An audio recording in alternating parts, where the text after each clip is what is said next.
Current নাই যেন phone চার্জে দেওয়া, এটা হচ্ছে সরলতা। কারেন্ট আসার পর ফোনে চার্জ হচ্ছে মনে করাটা হলো বিশ্বাস। 3 ঘন্টা পর এসে দেখলাম ভুল করে সুইচই দিইনি, এটা হচ্ছে বেইমানি। যাকে যা হয়েছে বাদ দাও, এই বলে আবার সুইচটা দিয়ে দেওয়াকে বলে ক্ষমা। আবার সুইচ দেওয়ার সাথে সাথে কারেন্ট যাওয়াকে বলে মন।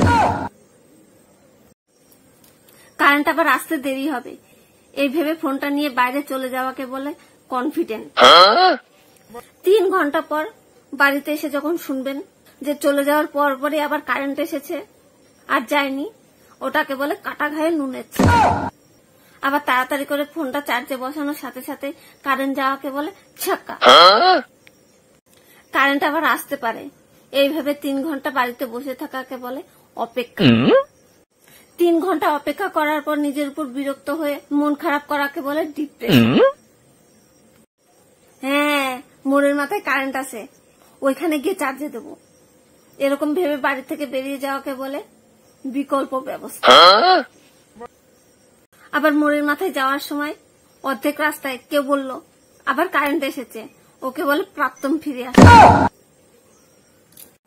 বাড়ি যাবেন না মোড়ের মাথায় যাবেন, এটা ভাবাই হলো কনফিউশন। বাড়ির কাছাকাছি আসতে আবার কারেন্ট চলে গেল, একে বলে প্রাপ্তমকে বিশ্বাস করে পাশ খাওয়া। এবার মোড়ের মাথায় গিয়ে যদি শোনেন বাড়িতে কারেন্ট এসেছে তারপরেও বাড়ি না আসলে, এটাকে বলে প্রাপ্তমকে বিশ্বাস না করা।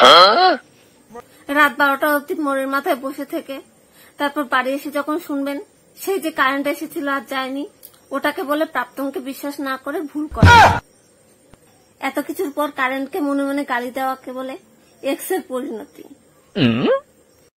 আর এত কষ্ট করে এতক্ষণ ধরে ভিডিওটা যে দেখলেন, একে বলে ধৈর্য। তা ধৈর্য ধরে যখন ভিডিওটা দেখলেন তখন লাইক, কমেন্ট আর শেয়ার করে দেবেন, আর চ্যানেলে নতুন হলে সাবস্ক্রাইব করে দেবেন প্লিজ।